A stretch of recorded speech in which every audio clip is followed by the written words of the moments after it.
Meeting Billy Hinsche, Yeah. the late Billy Hinsche. Yeah. I was heartbroken over that.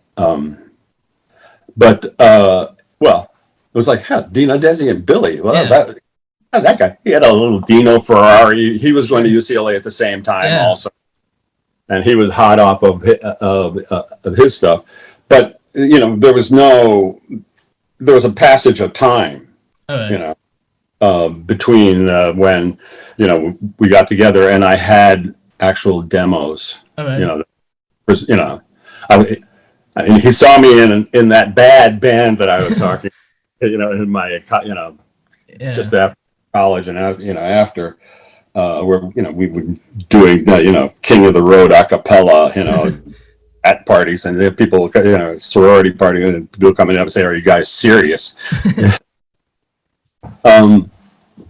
But then I actually had some decent demos. I had been signed to a contract by this guy named Jerry Fuller. Okay. Jerry Fuller wrote Traveling Man, and producer, Little Green Apples and Show and Tell. Yeah. The band, okay, the Show and Tell band is basically my ultimate band. Was the people played on Show and Tell. The Fuller heard some of my 4-track, demos, and put me in his 8-track studio at his home, and we did demos with the guys in the Show and Tell band, Rick Littlefield and Dennis Parker. And that's the only Beach Boys style song I ever wrote was a demo for Jerry Fuller. A Long Lonely Summer. It's going to be a long lonely summer without you. Sure. That was only kind of. I said, well, maybe the Beach Boys might want to do that. Yeah. Of course, that's out of the question. And then, of course, all the songs that Long Lonely Summer, It Must Be Love, a couple of other songs like that, that would, I could crank them out at that time, because I had studio time. I had to do something, and of course, we said, well, maybe he'll get them, placed somewhere. Well, what it turned out, he sold his catalog to CBS, and my stuff was put in it, and it's like off in the ether somewhere. Nobody will ever those. I don't even have copies of them. But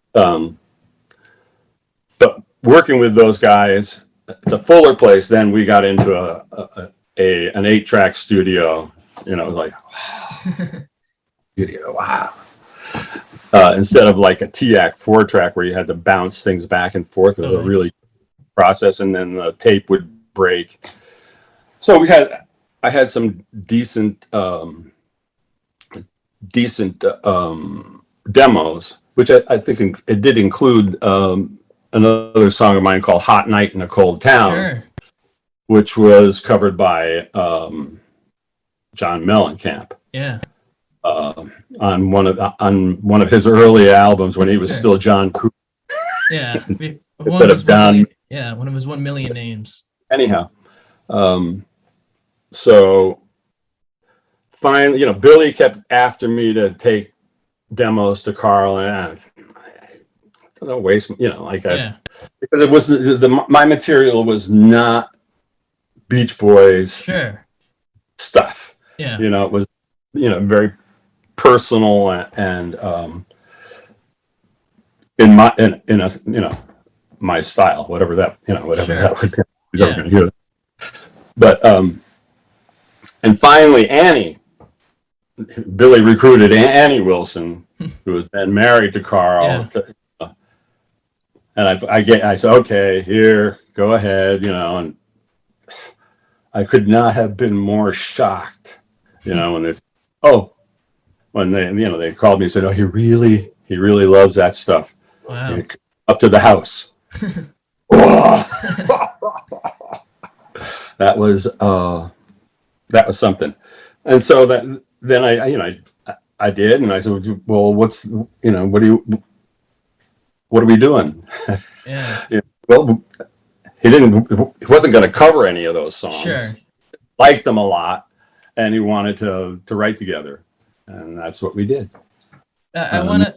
First time we sat in a room. I've told this story before. We sat in a room, and he's playing the piano, and I said, "Well," we started to play a little riff, and I said, "Well, what do you want? You know, what is your idea about this?" And he said, "Oh, yeah, you know, it could be anything." And so that song is out there now. Yeah, it's on YouTube. I listened to it the other day. We did the demo. It was basically a demo. We just, you know, like, I'm shocked that you could get up. Okay, let's go to the studio. You know, so we go over to Brother Recorders. Yeah. You know, where the engineer and every, you know, whoa. We no, wait a minute. This song's not even finished, really. You know, Sure. Let's go and record it, and we did. You know, it was An interesting moment, I'm sure. The best night was I'm at home with some friends, and I get a call, and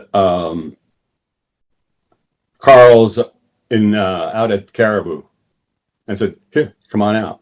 Oh. Come on out to Caribou." Now there was nobody there, and that's where we wrote Going South. That was Sure. like, Going South is, I think, the best of the work. Actually, it's the one that I said, "Oh, I think this is the," if you look at this song, it sounds a little dated now. I think, it would be nice to hear somebody else do it, and I wish Sure. somebody would, so I could, buy a Tesla or something. Yeah. Like Michael Bublé. Yeah, somebody like that. Yeah, go ahead and Going South with a nice modern, like updated arrangement. Sure. But yeah, and that was a song that actually just bam came out, like in like 15 or 20 minutes, Sure. which was for me like just a really unusual thing.